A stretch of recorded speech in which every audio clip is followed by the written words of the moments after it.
Úvod do videa. Vyjadrenie, čo teraz ďalej. Vlastne sme teraz po súťaži. Ja teda som ty po si hlavne po súťaži, áno. Počkaj, akože ja som po príprave po tej tvojej 1,5 ročnej. Ľudí určite bude teraz momentálne zaujímať. Čo teraz ďalej? S 3 otáznikmi. Aký to je momentálne pocit prežívať tú výhru? Mal si za sebou 3 súťaže v NPC federácii. No a podarilo sa ti to na 3. krát. Jaký to je pocit teda vlastniť tú profikár, keď si hlavne neočakávala? Podarilo sa ti to teda na ten 3. krát. Už len to, že si vyhrala vlastne svoju kategóriu. Nie? Neočakávala si to? Nie, ja celú dobu mám pocit, že strašne veľa ľudí mi, čo je pekné, že mi verilo a písalo mi proste aj kopec trenérov už dopredu, že budem mať profikartu a tak. Ale však jasné, že ten človek tam s tým proste ide, že ju chce, ale nikdy to nebolo úplne také, že... No ja bych začala tým, že každý proste, aj ja, som samozrejme mala v hlave, že chcem byť profi. A musíš podľa mňa každú tú prípravu ísť do toho s tým, že proste chceš strašne moc. Áno, ja som si to proste vizualizovala strašne. Na kardiu, na tréningu, proste v každý akože ťažký deň som si to akože tak vizualizovala. Ale na druhú stranu nebolo to tak, že úplne, že... Ja som to mala v hlave, že budem mať profikartu, ale nebola som akože časovo nejak v hlave obmedzená, že teraz ju budem mať. Teraz je ten deň, kedy ju získam, lebo proste... To bolo možno aj to kľúčové, že si sa tak neviazala, že práve ja som sa neviazala tým termínom, proste, že teraz ju musím, lebo ináč podľa mňa by som bola strašne potom taká sklamaná. Proste tým termínom som na seba nevyvíjala ten tlak, že musí byť teraz proste tá profikarta. Takže aj to mohlo byť vlastne to kľúčové k tomu, že tú profikartu si získala, že si sa nezameriavala, že práve na tejto súťaži ju teraz musíš získať a tunak musí padnúť. Áno, proste ja som len to mala v hlave celú prípravu, jak každú prípravu si myslím, že máš v hlave proste, že chceš skončiť prvý, alebo chápeš? Jasne. Furt proste chceš ten najlepší výsledok, ale nebola som úplne v hlave, že teraz dojdem na pódiu a budem mať profikartu. To tak úplne nebolo proste naivosť. Ja som proste len, ako mala som to v hlave a halus bola, že fakt než sme išli na to pódiu, tak som tam chodila proste po chodbe a hovorila som si, že ju mám, možno ne teraz. Aj to som si v hlave hovorila, že možno ne teraz, ale proste mám na ňu. Jedného dňa je proste moja. To, že už potom to zaznelo, tak... To bol šok. To je proste taký, ja neviem, podľa mňa sa na to nedá pripraviť, akože podľa mňa. No jasné, sú to emócie, ktoré sa možno ani nedajú tak vysvetliť. Ne, asi ne. Mne to podľa mňa došlo až neskôr, alebo stále mi to tak nejak úplne, že nedochádza. Dneska za mnou došla klientka, že čau, profička, a proste, že čo. Proste, ja som bol takisto z toho ako hotový, možno ešte viac som to prežíval, tie prvotné dni. Ja myslím, že všetci to prežívali viac než ja v ten moment, že mne len nedochádzalo úplne, že čo sa deje, alebo neviem. Tie posledné dni, celkovo posledný mesiac, baťohy a všetko proste je to... A to je to, k tomu sa ešte dostaneme, to bude vlastne ďalší bod to vyjadrení, že ako si vlastne privolávate veci. Myslím, že ten mesiac a pol sme začali robiť také rozhodnutia, nad ktorými by ste sa mnohí z vás pozastavili, že šíbe vám. Ale proste, keby sme si to privolávali. Ako podľa mňa to je strašne dôležité, proste tá vizualizácia v hlave. No, predstavovala si ten pocit. Ten pocit proste som si predstavovala, že ju dostanem, že povedia to moje meno, že aké to je, proste úplne dopodrobne som si to predstavovala. Ešte, ak sme si vlastne, ak došli tie batohy, tak my sme nebali v tom, že tam vlastne budú aj tie nášivky FBB Pro, tak automaticky sme ich dali proste dole. Áno, že to si nezaslúžim nosiť. Tu budú vlastne teraz rok v skrini čakať. A koľko tam bolo? Ani necelý týždeň. Moja tam je stále, tam bude ešte dlho zaprášená. Áno? Dobre, tam vlastne si hovorila, že ty si to ani tak neuvedomovala na začiatku, že to stalo. Skôr si bola taká úplne v pohode z toho. Ja si myslím, že si bola ešte z toho v šoku. My sme boli podľa mňa v šoku všetci, jak si ten deň. A že kedy si asi tak začala uvedomovať, že získala tú profikartu? Ja myslím, že si to stále neuvedomujem. Ešte stále? Tak tam vlastne teraz veľa z vás sa určite bude pýtať, čo bude ďalej. Zhruba asi vieme čo, ale do detailov sme neočakávali, že sa to stane, takže uvidíme. Ideme ďalej. Posledné dni, vlastne ešte pred Prahou, tak to bolo všetko si myslím, že fajn. Z čoho si mala také najväčšie obavy ten týždeň? Tak z celej tej Prahy. Áno, vlastne bolo to tak, že jak sme sa už blížili teda k Prahe, hej, tak tam už ten tlak stúpal, že v tom aute to bolo vidieť. Takže vlastne ten najväčší stres začínal tým, že sme vkročili do tej Prahy. To bolo asi tak úplne, týmto začalo, taký ten tlak, ale tak našťastie som mu ubezpečil a ukludnil, že teda bude všetko fajn, stihneme, bolo aj tak. Ale ten priebeh bol fakt, že veľmi zaujímavý, pretože ako náhle sme došli do Prahy, tak prvý problém bol, že parkovanie. To sme riešili. Tak sme to nehali zatiaľ tak, že budeme riešiť veci postupne. Nebudeme riešiť čo bude, ale budeme ich riešiť v prítomnosti, že? Celý ten štvrtok bol na prd. Taký ten strach bolo z toho celkovo toho parkovania, pretože to parkovanie v Prahe je smierne dosť drahé. No a keď si máte zobrať, že za hodinu zaplatíte od 3 až do 5 eur a budete tam stáť, hej, následne 3 dní sme tam boli, tak bola by to veľmi zaujímavá čiastka. Nebudeme radšej rozprávať, že akým spôsobom sme zaparkovali, shoutout Kubovi, díky. Ale tak nejak sme si to vysvetlili, že nájdeme spôsob, jak zaparkovať. Všetko sa nám podarilo v rámci parkovania, ale potom začali ďalšie stresy, tak sme sa ponáhľali. Tak potom sme tam ešte čakali vlastne hodinu na tú registráciu. No my sme došli na čas na registráciu, ale tá trvala proste 1,5 hodiny. Tým pádom už sme nestíhali masáž, ja som sa v živote tak rýchlo neoholila pred nástrekom. Ten štvrtok, podľa mňa som bola totálne zle oholená, strašný stres, nevedela som sa vlastne dostať ani do toho bytu. No a následne proste na registrácie povedali, že musí ísť dneska ešte na prvý nástrk, na tú prvú vrstvu a vlastne vtedy sme zistili, že to bude celkom problém, nakoniec to nebolo. Potrebovala sa ešte ohoriť, potrebovala ísť ešte na masáž, až potom na nás. Lenže všetko to bolo v takom časovom horizonte, že to bolo z minúty na minútu. No a ako náhle sme opustili teda Hilton, tak veľký stres bol teda to parkovanie pred ubytovaním, keďže absolútne v Prahe centre počas dňa zaparkovať je umenie. Takže sme to nejak vyriešili. Kedy mám byť najviac v kľude, tak som úplne najviac vyšilovala. Nestíhala som ani jesť dokonca. Pritom ten štvrtok som mala celkom akože vysoké jedlo, ale to sa nedalo v tom strese, takže som to netlačila úplne na silu. Takže ani to jedlo úplne nebolo podľa plánu, večer som si tak dala panáka a išla potom spať. Čo sa týka takej tej rady pre tých ľudí, že ako náhle vznikne nejaká takáto situácia, alebo ako sa voči tomu postaviť? Ja som bola proste vystresovaná vždycky. Aj keď ako už ten stres vždycky z teba sezónu po sezóne trošku opadáva, že už to není také, keď ideš na prvú súťaž, ale stále tam nejaký je. Aj keď mi povedia ľudia, že bež si to užiť na pódiu. Ja neviem, čo to je akože užiť si, lebo vždycky tam je proste ten stres nejaký. Ako není to úplne, že fakt sa trasiem od stresu, to už není také, už si na to proste zvykne. Ale nikdy to není, že idem si tam užívať, idem si tam zatancovať. Ne, myslím na to, čo mám v tej póze spraviť, akú chybu nemám spraviť. Na všetky proste tieto elementy, jak mám sa točiť. Proste na všetko tam myslíš a kedy sa mám usmiať, kedy ne. Takže ono, ako idem spraviť maximum, ale pritom musím mysleť proste, musím mysleť, čo je moje maximum, čo mám spraviť v danej póze, chápeš? Takže to není, že idem si tam zatancovať a užiť si stage. Takže vlastne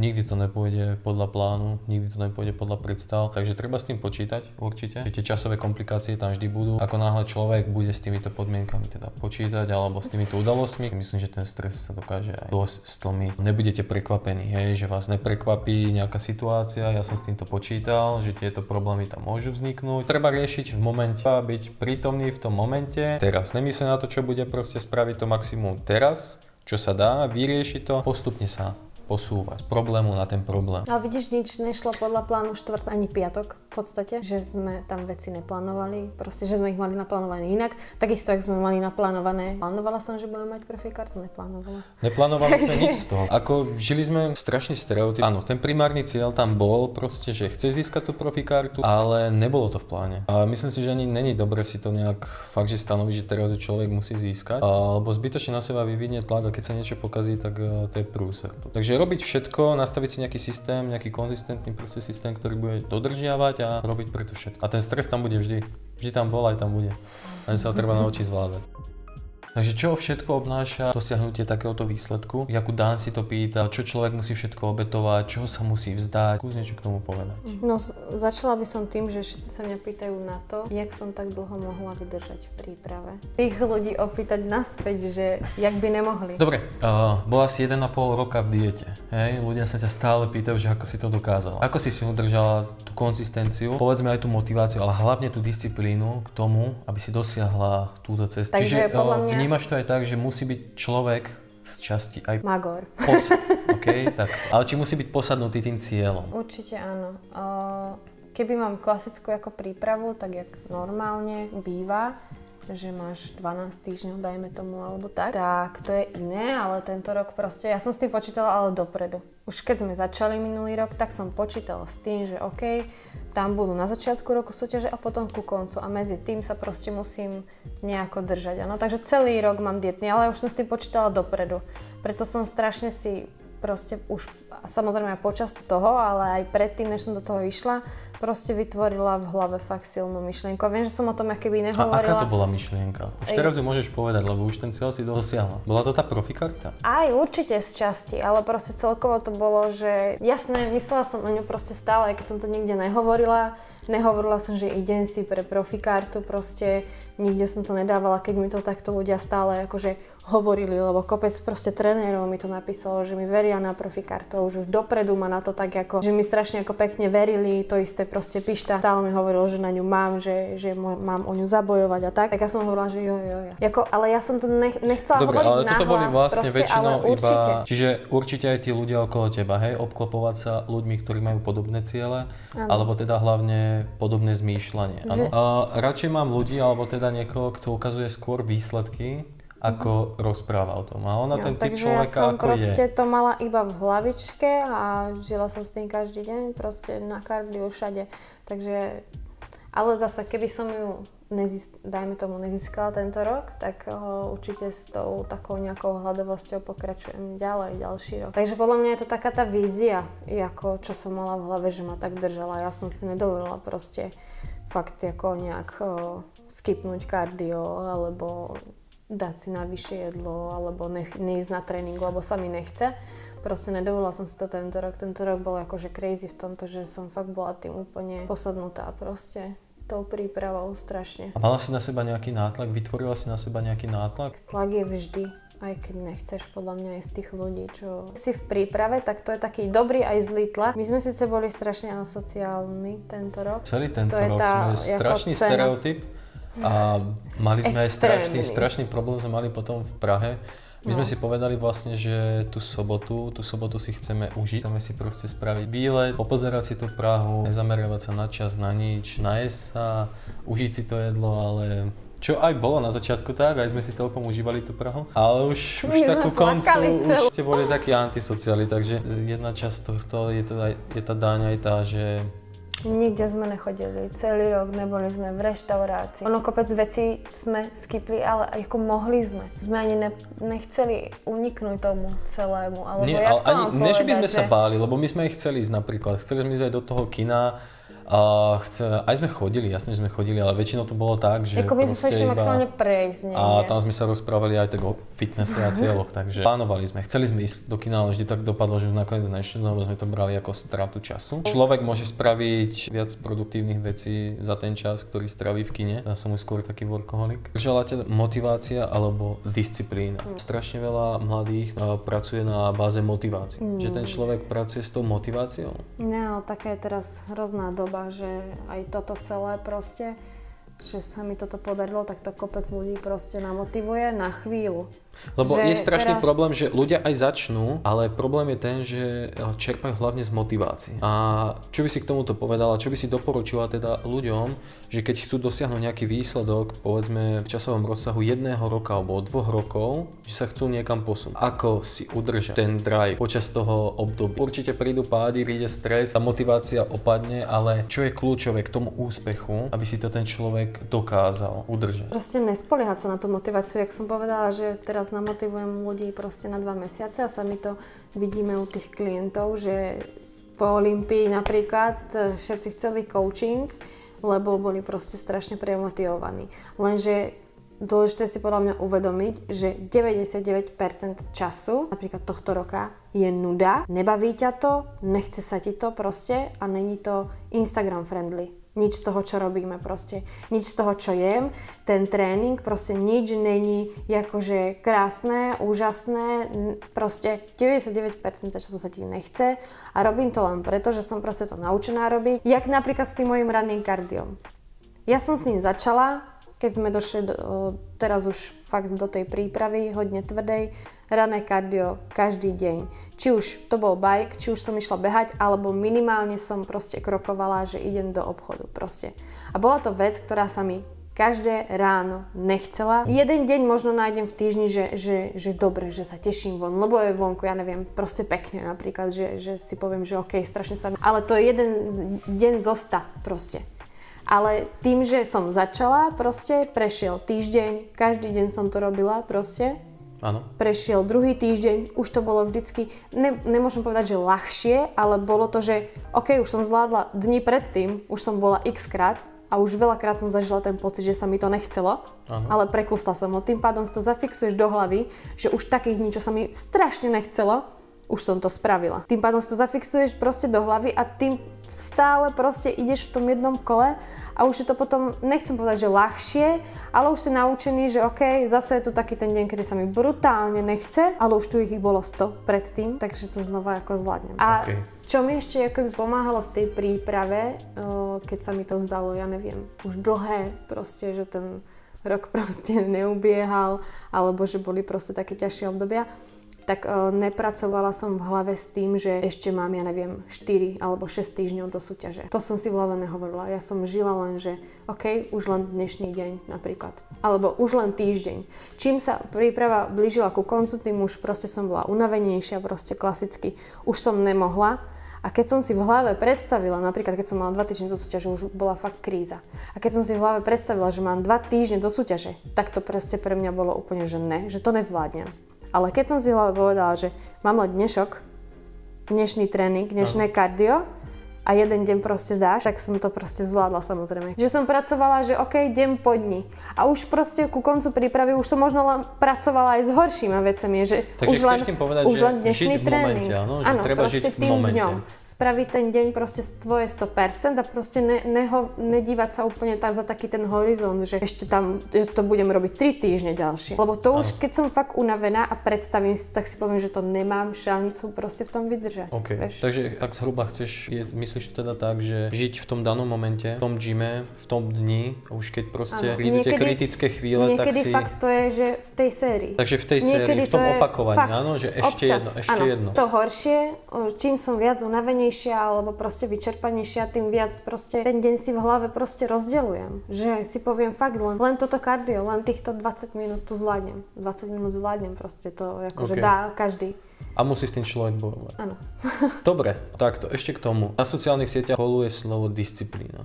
Čo to znamená? Ja si osobne myslím, že veľa ľudí, ktorí si povedia, že vedia, čo je disciplína, tak absolútne nevedia. Aj teda veľa ľudí prezentuje ako disciplínu jeden nevyhnutný teda záväzok alebo aspekt toho dosiahnutiu svojho nejakého cieľa. Tak povedz vlastne, čo znamená tá disciplína napríklad v tomto prepe alebo teda v tej diete, keď si tam bola ten rok a pol, že čo to vlastne je? Byť taká zodpovedná k tým svojim cieľom. Veľa ľudí len chce chcieť v dnešnej dobe. Že mi napíšu, že ja by som také chcela. Áno. A to mi hrozne mi to vadí, ako v správach, že ja by som tiež chcela. Ja chcem byť milionár, vieš. Chce chcieť, ale není ochotný spraviť proste tie kroky a strašne sú ľudia mäkkí v dnešnej dobe, proste, že čokoľvek to vidím u tých klientov, že nastane nejaká zrazu situácia, že neviem, čokoľvek v rodine. Proste problémy, ktoré normálne dochádzajú, však aj nám došli počas toho roku, ale ani jeden není dôvod na to sa to vykašľať. Ako tých je veľmi málo, strašne. Ľudia, teda áno, je to poväčšine, nemyslíme to teda zle, že ľudia sú mäkkí. Zoberte si, že ten človek je nejak vychovávaný od malička a dôležité mať nejaké záväzky, ktoré proste ťa budú viazať k tomu cieľu, že nemôžeš sa len tak odtrhnúť od toho a skončiť. Tak záväzok už je to, že to, čo robím, je moja práca, že to není len moje hobby, takže je to niečo, z čoho žijem. Neviem, proste možno pre niekoho to môže byť blbo, že vy si vytvorí záväzok taký, že si kúpi ročnú permanentku do fitka. Ročná už stojí veľa napríklad. A vytvorí si záväzok, aby tam fakt chodil celý rok, lebo také peniaze proste koľko. Čiže po tej finančnej stránke. Ja neviem proste akýkoľvek záväzok si vytvoriť, že niečo, čo ťa fakt, že proste musíš. Donúti ťa to k tomu. Že ťa to donúti pokračovať. Tak to už sme sa bavili o tom, že sme celý rok proste antisociáli, že čas, ani priestor, ani energiu som nemala proste na to, aby som ako trávila čas proste celkovo, že s ľuďmi. Jakože, vieš. Takže... Veľa ľudí rozmýšľa a teda aj sa pýta, že čo Pišta, čo ďalej s Pištom? Ty už si síce spomenula, že budeš meniť trénera. Áno. Ale čo to znamená, že tak budeš meniť trénera? Tak s Pištom si myslím, že sme sa tak ako vzájomne obidvaja pochopili, že je na čase už, aby sme každý, že potrebujem ísť niekde ďalej a tým nechcem povedať, že Pišta nemá, neviem, dostatok knowledge a myslím si, že Pišta bola najlepšia voľba, čo som mohla akože spraviť. To môžem potvrdiť, lebo aj mne strašne pomáhal zo začiatku. Takže... čo sme ako spravili, tak je extrém a chcem ešte povedať, že som strašne rada, že proste tá profikarta padla s ním. Lebo s nikým iným by som si to asi toľko nevážila, jak s ním. A to nelen preto, že proste je to môj kamoš, ale preto, že on spravil túto formu, s ktorou už ten následný tréner už bude pracovať s nejakým fakt, že kvalitným základom. Takže keby som to získala s nejakým druhým, už to nebude mať takú váhu, jak proste s ním, že s ním to bolo fakt, že z ničoho proste. Čiže on vlastne videl v tebe ten potenciál. Áno, proste, že bol on ťa tak objavil, taký ten talent, prvý, hej? proste, čo fakt mi akože tak nejak vo mne, vieš, to videl, aj keď som to proste nevidela ja. Vieš, keď mi to hovoril proste, že budem mať profikát, tak jasne. Dobre, takto. Vieš, ale proste preto si to vážim, ľudia že to určite je s ním, chcú aj počuť, či ďalej budete fungovať, alebo či úplne ukončíte tú spoluprácu, alebo budete stále pokračovať. Tak spíš to bude chodiť cvičiť, budeme spolu natáčať, proste medzi nami sa nič nemení, proste. Takže nebude to vlastne tak, že Pištu úplne odstavíš, ale budete ďalej pokračovať. Za nič nestalo. Takže je v tom jasno, áno, budú stále pokračovať, takže to je super, to veľmi radi počujeme. Pištu bude mať za riťou stále. Ale chcem ti povedať, že ja strašne chcem skúsiť niečo iné a ne preto, že proste Pištovi nejak neverím alebo niečo, ale viem, že proste v tom zahraničí sú úplne iné vedomosti a tá knowledge, ktorú tu ešte proste nemáme my. Že tam sú ďaleko proste tí ľudia ďalej. Proste tam je to úplne iné a tam proste celkovo tie ich vedomosti fakt ďaleko predchádzajú tie naše tu na tom západe. Takže ty budeš medzi tými prvými, čo bude donášať tie zahraničné informácie sem k nám, áno? Presne a chcem strašne proste načerpať teraz z toho zahraničia, aby sme sa proste my tu trochu posúvali. Určite. To wellness tu posúvať. Chcem Pištu krmiť aj tým zahraničným infom, lebo proste tuto sa musí rozvíjať, lebo tu je to proste ešte hrozne málo a hlavne v tom wellness proste, že je to tu ešte také, že nejaké proste, kdežto keď pozrieš na to zahraničie, tak tam proste idú strašné bomby. Vieš, že preto chcem skúsiť fakt zahraničného profitrénera, aby som načerpala to info, ktoré môžem ďalej posúvať svojim klientkám, proste ľuďom tu.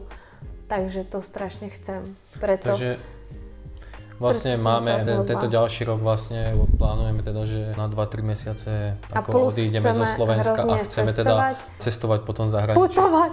Putníci. Jak tí dva... S vajcom, vieš? Jak vajco išlo na vandrovku. Tí dvaja, čo teraz vydali to video, tí vagabundi. Ten banán, čo tam bol, čo chodili peši cez po planety, tak to budeme. Takže plánujeme teda cestovať tento ďalší rok. Áno, aj teraz ďalší, že natáčame podcast. Takže budú vychádzať videá. A strašne už sa teším, že budeme konečne spolu chodiť aj občas cvičiť, lebo ho budem šikanovať chvíľu. Ako si spomenula nového kouča. Chceš toho niečo povedať, alebo nechaj si to zatiaľ pre seba? Ja si ho nechám asi pre seba, akože nie je to žiadne tajomstvo alebo nič, ale zakiaľ ešte nemáme spie. Skús aspoň tak mierne napovedať niečo. Tak myslím si, že je známy tréner, pretože má baby aj na Olympii proste a špecializuje sa hlavne na tie wellnessky, preto som si ho vybrala a pretože mi sedí jak človek strašne. Ale akože ešte by som nehovorila, kto to je, akože nie je to žiadne tajomstvo, ale zakiaľ spolu ešte nemáme úplne nejakú cestu. Je to moja prvá skúsenosť predsa len s takým, že čisto, že online coachingom cez pol sveta, takže ešte nechcem ako kričať v podstate. Veľa vecí sa zmení. Čaká nás nejaká zmena, ktorú počítame. Kvôli tomuto teda výsledku sme museli hneď rozmýšľať inak. Takže vieš povedať aspoň tak zhruba, že čo to bude obnášať, tá zmena? No aj to je to, že jak sa ma všetci pýtajú, že aký to je pocit a že super a že musím byť šťastná. Tak jasné, že som z toho výsledku keby šťastná, ale zároveň mám pocit, že to je aj trošku stres. Je to aj taká tá zodpovednosť, že viem, že teraz to bude náročnejšie, ťažšie, že teraz proste som zas jak na začiatku úplnom, takže není to zase úplne také akože rúžové, mám pocit s tou kartou, alebo neviem, že proste cítim takú pressure z nej trochu, takže viem, že tento ďalší rok zase proste... Toto je na tom crazy, že máš pocit, že do tej prípravy dáš akože svoje maximum, že dáš 100%, že je fakt, že ťažká. Potom si uvedomíš, že aha, do tej ďalšej musím dať viac v podstate, vieš? Jasné. Že táto bude ešte viac crazy, pretože tá profiliga to je... To je ďalší bod, ktorému sa dostáva, čiže k zmene. Vlastne, že bude tam určite viacej zodpovednosti, bude to viac stresujúce, takže aj pre mňa určite. Chuďatko. Takže počítame s tým a uvidíme, čo to bude všetko obnášať. Sami ešte nevieme úplne, takže stay tuned. Síbam. Proliga, čo to pre teba znamená? Jasné, si momentálne zase na začiatku. Áno, lebo to ťa posunie zase na začiatok, že si najhorší z najlepších znova. A ja tie baby proste sledujem z tej profiligy, takže viem, že musím nabrať motu a aj proste skvalitniť úplne všetko podľa mňa, čo mám do takej ligy. Takže nechcem tam tie súťaže, proste už v tom profi stoja strašne veľa. Nechcem ísť len tak na súťaž, aby som tam proste bola posledná. Jasné, takže určite. chcem tam dojsť až vtedy, až keď budem aspoň konkurencieschopná. Chce to čas. Takže chce to určite čas, takže nemyslím si, že ďalší rok sa pozriem na stage, kto vie, ale nemyslím Necháme si to ešte tak, nebudeme to nejak ukončovať, že by si sa nepostavila na ten stage. Uvidíme. Čo povie tréner, no. Takže zaradíme sa podľa toho. Ďalší bod, tam máme post-show, teda taký asi najhlavnejší bod toho, čo teda vnímam ja, vnímaš to ty a vníma to teda aj dosť ľudí, je vyhorenie po nejakom úspechu. Vedela by si niečo k tomu povedať? Ako to napríklad k tomu predísť? Aby človek po tom úspechu nevyhorel. Že nevie čo ďalej a proste bum, padne. To je to, že mne sa akoby niečo veľké podarilo, s čím som nepočítala, ale na druhú stranu skončila strašne veľká kapitola proste v mojom živote a celkovo tento rok. Ja nechcem povedať, že som vyhorela, nemyslím si, že som vyhorela, ale mám také trošku celý týždeň také zvláštne pocity z toho a proste po tej súťaži je pár dní takých divných a je jedno, jak to dopadne, si myslím. Že aj keď sa mi to akože podarilo, tak stále je to, že ukončujem nejakú kapitolu. Proste pomohlo určite to, aby som vôbec nevyhorela po tej súťaži, že už dopredu si naplánovať niečo, čo ma čaká po, lebo týmto proste život nekončí tou prípravou. Ty máš taký pocit proste, že ono to všetko skončí. Tým pádom už predtým som sa už dopredu proste som si naplánovala už to, že budem mať nového trenéra. Je proste niečo, na čo sa môže človek tešiť. Takže keď napríklad ten človek dosiahne ten svoj cieľ, tak je dobre si stanoviť ďalšie plány ešte predtým, ako ho dosiahne? Áno. Čiže aby ten človek... Už dopredu, áno. Že už som vedela, už keď skončíme súťaž, proste, že čo ma ešte tento rok proste čaká. Čo nás čaká v decembri. Vieme, že v decembri pôjdeme na dovolenku. Že už dopredu mať nejaké, aj ďalší rok, že viem, že sa mám stále na čo tešiť, že sú tam stále nejaké akože ciele, aj keď nie sú také obrovské, jak súťaž, ale že tam je stále mať naplánované dopredu trošku veci, lebo... Takže určite je veľmi dôležité stále byť v pohybe, stále si stanoviť nejaké tie ciele, nejaké tie hlavne krátkodobé ciele. Ale kľudne to môžu byť, ja nehovorím, po tej súťaži je fajn, aj keď si človek naplánuje také ciele, ktoré nemajú úplne akože fitness related nejaké veci. Lebo teraz celý rok, zase nemyslím si, že stále musíš posúvať hrozne nejaké veľké hranice proste. To si myslím, že není. V týždeň sme mali taký kľudový. Že tešiť Môžeme sa... to prirovnať napríklad k tomu, jak v strave, že 80-20? Treba, že fakt je aj v pohode víkend nič nerobiť. Áno, čiže určite fakt si stanoviť nejaký ten voľný po tej deň, súťaži ten oddych. Je super, že proste aj toto je tam treba dať proste, že ne, že každý deň teraz stále budem za nejakým cieľom proste behať. To sa nedá, akože fakt mám za sebou rok a pol behania za extrémnymi cieľami proste tento rok. To neznamená, že si ideme teraz akože užívať, že sa na všetko vykašľame a nebudeme ani dodržiavať stravu a nebudeme mať ani ten drive, ani tú disciplínu, to všetko ostáva, ale treba povoliť. Určite treba od toho povoliť. Aspoň proste na chvíľku, alebo aj aspoň keď niečo. Na silu, treba si oddychnúť, to treba ísť niekam na dovolenku, robiť nejaké činnosti, berte to ako dovolenku a po dovolenke idete do práce. My sme sa vlastne dohodli, že tento týždeň že nebudeme sa povolíme. Tento týždeň hnať úplne extrémne. To isté v tréningoch, ja som mala otrasné tréningy, lebo som bola slabá. Takže som to tak išla tak nejak pocitovo iba, jak sa mi chcelo, jak mňa to bavilo, jak mi dovolilo telo proste a nejak som sa tým akože nestresovala úplne. Ale zas na druhú stranu ja potrebujem vždycky byť v reverznej diete. A takisto, čo sa týka tej reverzky, väčšinou teda atletov alebo teda súťažiaci po súťaži vynechajú túto časť reverzky. Tak ja. Čo to znamená tá reverzka? Skús to tak ľuďom vysvetliť. A ako ju nastaviť, alebo čo by sa malo robiť počas tej reverzky po súťaži? To je strašne ako individuálne. Vieš, že niekomu vyhovuje hneď ísť na svoje proste udržiavacie makra, alebo ja neviem, ja nemám rada robiť úplne také veľké výkyvy. Že som proste v diete a zrazu proste idem do omybovky. Čiže aké postupne to navyšo. Funguje aj proste pre hlavu. Mi funguje to, že postupne proste budem uberať kardio, postupne navyšovať jedlo. Proste ako neškrtiť sa úplne, ale zase proste neísť hneď akože bomby. Jasné. Ono aj pre tie hormóny proste to není fakt dobré to robiť.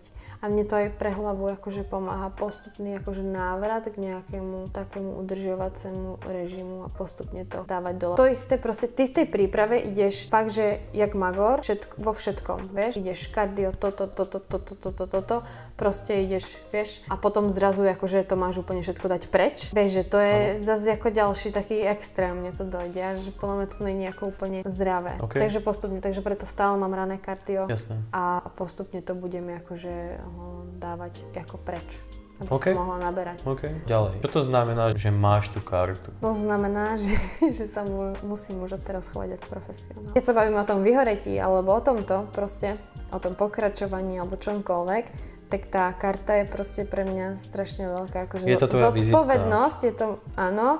Tým pádom proste teraz sa musím fakt chovať ako profesionál. No to neznamená, že si sa doteraz nechovala ako profesionál. Však samozrejme, človek sa, keď nie chceš byť, tak sa musíš tak chovať už dopredu, si myslím. Takže profesionál už musíš byť sám pre seba predtým, ako sa staneš profesionálom. Áno, myslieť tak, keď som proste, je to tak. Tak jasne, keď som proste, ja neviem, horela na kardio, nechcel sa mi, tak som sa opýtala samej seba, že čo by robil profík. Napríklad v mojej pozícii, keby sa mu takto moc nechcel na kardio. Proste čo by robil? Išiel by. Dobre, tak na záver teda hlavne ostať verný tomu, čo robíš. Keď sa aj naskytne nejaký moment alebo nejaká udalosť, niečo v rodine, rozchod, človek to chce ukončiť, tak určite si spomenú na to, čo všetko do toho dal, čoho to stál a určite aké záväzky mám voči tomu. Keď tak, vyspať sa na to, robiť rozhodnutie radšej na ďalší deň, možno o 3 dní, možno o týždeň, ale ne určite v tom emočnom rozpoložení a konať na úkor toho.